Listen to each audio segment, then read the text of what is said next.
मैं और मेरी दोस्त ने रात को साथ में टाइम स्पेंड करने का प्लान बनाया।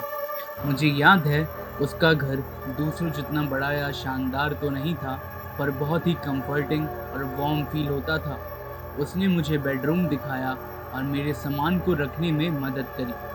फाइनली हमने डिसाइड किया क्यों ना टीवी देखा जाए।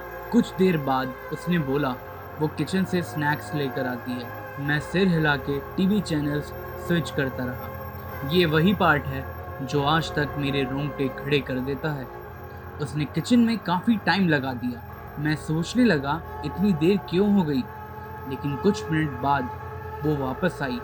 उसके बाल पूरे बिखरे हुए थे और उसके चेहरे पे एक अलग सी हंसी थी।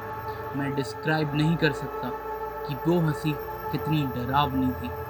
वो चुपचाप मेरे पास बैठ गई और कुछ स्नैक्स भी नहीं लाई। तो मैंने बोला, स्नैक्स कहाँ हैं? तुमने प्रॉमिस किया था लाने का। उसने मुझे देखा और अजीब तरीके से मुस्कुराते हुए अपने पेट पे हाथ फेरने लगी। मैंने बोला, तुमने स्नैक्स मेरे बिना ही ख़त्म कर दिए?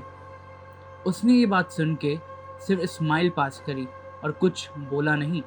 उस वक्त हम एक क्विज शो देख रहे थे जिसमें विनर को काफ़ी पैसे मिलते। शो में कुछ फनी नहीं था, पर लीला अचानक मेरी तरफ मुड़कर हंसी।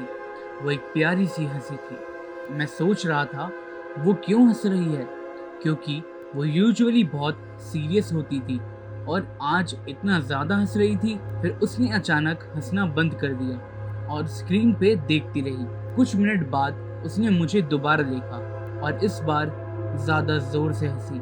मैं बहुत कंफ्यूज था, तो मैंने उससे पूछा क्या बात है, पर उसने कुछ नहीं बोला।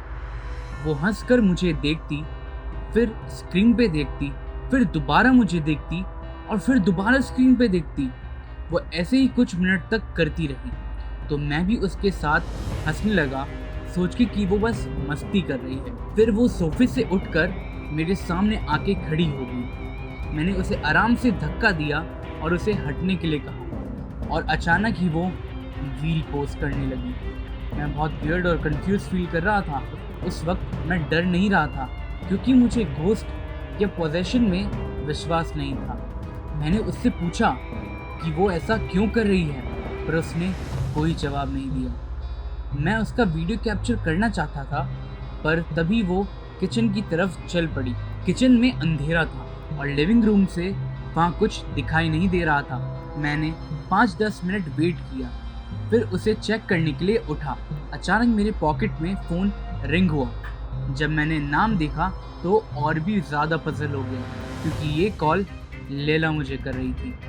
मैं ज़ोर से चिल्लाया कि तुम ये कॉल क्यों कर रही हो, तुम किचन में ही तो हो। पर वहाँ से कोई जवाब नहीं आया। मैंने फ़ोन उठाया और दूसरी तरफ आवाज़ सच में लैला की ही थी। उसने पूछा क्या मैं उसके घर का गेट ओपन कर सकता हूँ, क्योंकि वो मोटरसाइकिल पे थी। अभी भी कंफ्यूज मैं बाहर गया और गेट खोला।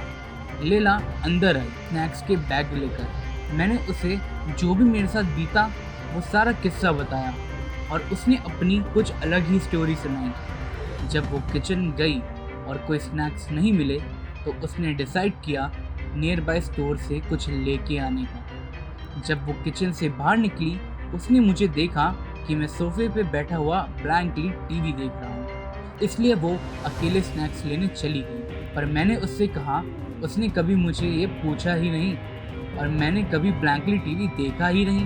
पहली बार जब मैंने उसे देखा वो तब था जब वो बाहर आई और मेरे पास आकर बैठी।